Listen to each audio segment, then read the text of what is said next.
بسم اللہ الرحمن الرحیم۔ اللہ تعالیٰ نے کس امت کو سب سے زیادہ فضیلت دی ہے؟ آیا بنی اسرائیل کو سب سے زیادہ فضیلت دی ہے یا آپ صلی اللہ علیہ وسلم کی امت کو سب سے زیادہ فضیلت ہے؟ قرآن پاک کے اندر بہت ساری آیات ہمیں ملتی ہیں کہ جس میں اللہ تعالیٰ نے تذکرہ کیا ہے، یا بنی اسرائیل اذکروا نعمتی التی انعمت علیکم، جو میں نے تمہارے اوپر نعمتوں کی بارشیں اللہ تعالیٰ نے بنی اسرائیل کے اوپر نازل فرمائی ہیں۔ اللہ تعالیٰ سے ہم کلامی کا شرف بنی اسرائیل کو ہے، کسی دوسری امت کو نہیں ہے۔ اللہ تعالیٰ نے جنت کے کھانے انہیں دنیا کے اندر کھلائے ہیں، کسی اور امت کو اللہ تعالیٰ نے جنت کے کھانے کھلائے ہیں؟ دنیا کے اندر کسی اور امت کو اللہ تعالیٰ نے جنت کے کھانے نہیں کھلائے۔ اللہ تعالیٰ نے جنت کے کھانے من و سلوہ رات کو آسمان سے اترتے تھے، صبح وہ اٹھا کر رکھ لیتے تھے، اور انہیں حکم تھا کہ صرف ایک دن کے لیے جمع کرنا ہے، ایک دن سے زیادہ جمع نہیں کرنا، اگر کرو گے تو وہ خراب ہو جائے گا۔ تو وہ ایک دن کا کھانا جمع کر کے رکھتے تھے جنت کا، اور وہ ایک دن میں اسے کھاتے تھے، پھر رات میں اللہ تعالیٰ جنت کے کھانے نازل فرماتے تھے، پھر صبح پھر کھاتے تھے۔ تو اللہ تعالیٰ نے بنی اسرائیل کے اوپر بہت زیادہ نعمتیں نازل فرمائی، اتنی زیادہ نعمتیں نازل فرمائی کہ جس کی انتہا نہیں ہے۔ اور 4000 انبیاء علیہم السلام اللہ تعالیٰ نے بنی اسرائیل میں نازل فرمائے۔ 4000 جتنی نعمتیں اللہ تعالیٰ نے نازل فرمائی ہیں بنی اسرائیل پر، اتنی ہی زیادہ ان کی نافرمانیاں بھی ہمیں ملتی ہیں۔ حضرت موسیٰ علیہ السلام جب بنی اسرائیل کو فرعون سے آزاد کروا کر لے کر جا رہے تھے، جب انہوں نے دریا پار کیا تو جب آگے گئے دیکھا تو ایک قوم جو ہے وہ بچڑے کی عبادت کر رہی ہے۔ نافرمانی کی حد دیکھو، ابھی اللہ تعالیٰ نے انہیں اتنے بڑے عذاب سے نجات دلائی ہے۔ تو حضرت موسیٰ علیہ السلام سے کہنے لگے، اے اللہ کے رسول، اللہ سے دعا کریں کہ ہمارا بھی کوئی ایسا خدا ہونا چاہیے، نعوذ باللہ، ہم اس کی عبادت کریں۔ ہٹ دھرمی، اور اس سے بھی بڑھ کر آگے جاتے ہیں، سامری نے بچڑا بنا دیا۔ حضرت موسیٰ علیہ السلام اللہ تعالیٰ سے ملاقات کے لیے گئے ہوئے ہیں، حضرت ہارون علیہ السلام کو پیچھے چھوڑا ہوا ہے۔ تو حضرت ہارون علیہ السلام، سامری نے کیا کیا؟ جتنا بھی سونا جمع کیا ہوا تھا اس کا بچڑا بنا دیا، وہ آواز کرنے لگا۔ تو بنی اسرائیل کے کچھ لوگ وہاں پر بھی شرک کے اندر مبتلا ہو گئے، اس کو خدا مان بیٹھے اور اس کی عبادت کرنا شروع کر دی۔ تو اللہ تعالیٰ نے ان کی توبہ پھر کس طرح نازل فرمائی؟ اللہ تعالیٰ نے فرمایا کہ تمہاری توبہ یہ ہے کہ جنہوں نے گناہ نہیں کیا ان کے ہاتھوں میں تلواریں دے دی جائیں، اور جنہوں نے گناہ کیا ہے، شرک کیا ہے، وہ ان کا سر قلم کرنا شروع کر دیں۔ تمہاری توبہ یہی ہے۔ تو حضرت موسیٰ علیہ السلام نے کہا کہ اللہ ان کو ایسے ہی معاف کر دے۔ فرمایا کہ نہیں، میں ان کو ایسے معاف کیسے کر دوں؟ یہ تو میرا محبوب نبی کی امت کا خاصہ ہے، یہ تو ان کی خصوصیت ہے، یہ تو آپ صلی اللہ علیہ وسلم کی امت کی خصوصیت ہے کہ ساری زندگی اگر وہ گناہ کرتا رہے، گناہ کر کے زمین و آسمان کو بھر دے، سارا خلا بھر دے، پھر بھی اگر دل سے میرے پاس آ کر سچے دل سے وہ ایک بار کہے گا کہ یا اللہ میری توبہ، میں اس کے سارے گناہ معاف کر دوں گا، میں اس کے سارے گناہ معاف کر دوں گا۔ تو حضرت موسیٰ علیہ السلام نے کہا کہ اللہ، اس وقت پھر حضرت موسیٰ علیہ السلام نے یہ چاہت کی کہ اللہ یہ امت مجھے دے دے، یہ امت مجھے دے دے۔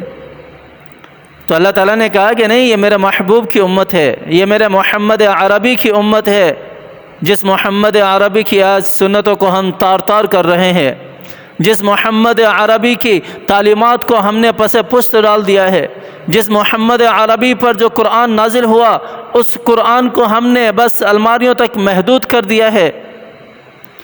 نہ تو ہم تلاوت کرتے ہیں، نہ تو اس قرآن کو ہم پڑھتے ہیں، اور نہ اس پر عمل کرتے ہیں، نہ اپنی تجارت کے اندر اسے زندہ کرتے ہیں، نہ اپنے گھروں میں اسے زندہ کرتے ہیں، نہ اپنی اولادوں کو قرآن کی تعلیم دینا فخر سمجھتے ہیں۔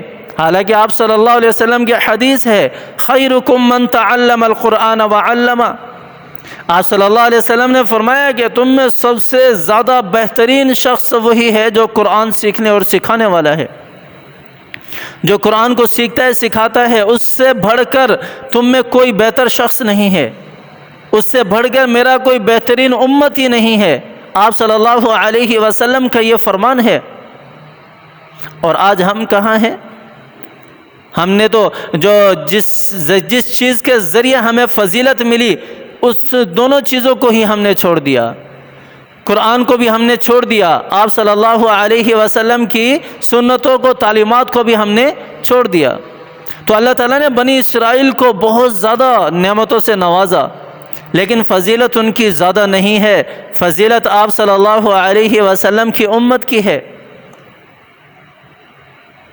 اس سے بڑھ کر اور فضیلت کیا ہو سکتی ہے کہ ہمیں اللہ تعالیٰ نے آپ صلی اللہ علیہ وسلم کا امتی بنا دیا، جو سارے جہانوں سے جسے اللہ تعالیٰ نے افضل بنایا، ساری مخلوقات سے جسے اللہ تعالیٰ نے افضل بنایا، اللہ تعالیٰ نے جسے اپنا محبوب بنایا، اس کا ہمیں امتی بنا دیا۔ جس طرح امام راضی جو ہیں، اگر کوئی بھی ایسا سوال کرے تو یہی جواب دینا چاہیے، یہی جواب تو اللہ تعالیٰ نے قرآن پاک کے اندر دلیلیں بھی بہت ساری دی ہیں فضیلت کی، لیکن یہ دلیلیں جو ہیں یہ سمجھتے نہیں ہیں، عقلی دلیل انہیں دو۔ جیسے امام راضی نے کہا شیطان کو موت کے وقت، منطق کے بہت بڑے امام تھے، آ کر بیٹھ گئے کہ اللہ نے کیا چیز پیدا کی، یہ کرتے کرتے وہ یہاں پر پہنچ گئے کہ اللہ تعالیٰ کو کس نے پیدا کیا، اللہ تعالیٰ کو تم کیوں مانتے ہو؟ تو امام راضی کہنے لگے کہ میں اللہ تعالیٰ کو بغیر دلیل کے مانتا ہوں، اللہ تعالیٰ پر بغیر دلیل کے ایمان رکھتا ہوں، میں کوئی دلیل نہیں دوں گا کہ اللہ تعالیٰ کو کس نے پیدا کیا اور میں کیوں ایمان لے کر آؤں۔ یہ کہنا تھا تو ان کی روح پرواز کر گئی۔ تو ہمیں بھی آپ صلی اللہ علیہ وسلم کا امتی بنا دیا، اس سے بڑھ کر اور کیا فضیلت ہمارے لیے ہو سکتی ہے؟ کنتم خیر امت اخرجت للناس تأمرون بالمعروف وتنہون عن المنکر، یہ میرے اور آپ کے بارے میں اللہ کا قرآن کہہ رہا ہے کہ تم ساری امتوں سے بہترین امت ہو، چاہے دوسری امتوں پر کتنی ہی نعمتیں اللہ تعالیٰ نے کیوں نہ نازل فرمائی ہوں، چاہے دوسری امتوں پر کیا سے کیا اللہ تعالیٰ نے معجزے کیوں نہ عطا کیے ہوں، لیکن اللہ تعالیٰ کا قرآن کہہ رہا ہے کنتم خیر امت اخرجت للناس تأمرون بالمعروف وتنہون عن المنکر، کہ تم بہترین امت ہو، اللہ تعالیٰ نے تمہیں بہترین امت بنایا ہے دو وجہ سے، وہ دو وجہ کیا ہیں؟ تأمرون بالمعروف وتنہون عن المنکر، کہ تم امر بالمعروف کرتے رہو اور نہی عن المنکر کرتے رہو۔ یہ نہیں کہا کہ خود امر بالمعروف کے اندر مبتلا کرو اپنے آپ کو اور نہی عن المنکر سے اپنے آپ کو بچاؤ، برائیوں سے بچاؤ، نیکیوں کی طرف لے کر جاؤ۔ ہم نے تو کرنی ہی کرنی ہے، یہاں قرآن میں حکم ہے کہ دوسروں کو بچاؤ، دوسروں کو نیکیوں کی طرف لے کر آؤ۔ ہم تو خود ہی نہیں کرتے، ہم نے اپنی فضیلت کو اپنے ہاتھوں سے ختم کیا ہوا ہے، ہم نے اپنی فضیلت کو اپنے ہاتھوں سے تباہ کیا ہوا ہے، اور ہم بڑے فخر سے کہتے ہیں کہ ہم آپ صلی اللہ علیہ وسلم کے امتی ہیں۔ آ جاؤ، ابھی بھی وقت ہے، اللہ کی طرف آ جاؤ، اللہ کے رسول کی طرف آ جاؤ، قرآن کی طرف آ جاؤ، تھام لو۔ آپ صلی اللہ علیہ وسلم نے حجۃ الوداع کے موقع پر ارشاد فرمایا تھا نا کہ میں دو چیزیں تمہارے درمیان چھوڑ کے جا رہا ہوں، اگر اس کو تھامے رہو گے تو کبھی گمراہ نہیں ہوگے۔ مطلب کیا ہے کہ کبھی ناکامی تمہارے قریب بھی نہیں آئے گی، ایک اللہ کا قرآن، دوسرا آپ صلی اللہ علیہ وسلم کی سنت، اور آج ہم نے دونوں کو ہی چھوڑ دیا، اور ناکامیاں چاروں طرف سے ناکامیوں نے ہمیں گھیرا ہوا ہے، پریشانیاں، مصیبتیں، آفتیں، یہ ہمارے اپنے ہاتھوں نے کریٹ کیے ہوئے ہیں، ہمارے اپنے ہاتھوں نے ان چیزوں کو ایجاد کیا ہوا ہے، ہم خود انہیں بلا رہے ہیں۔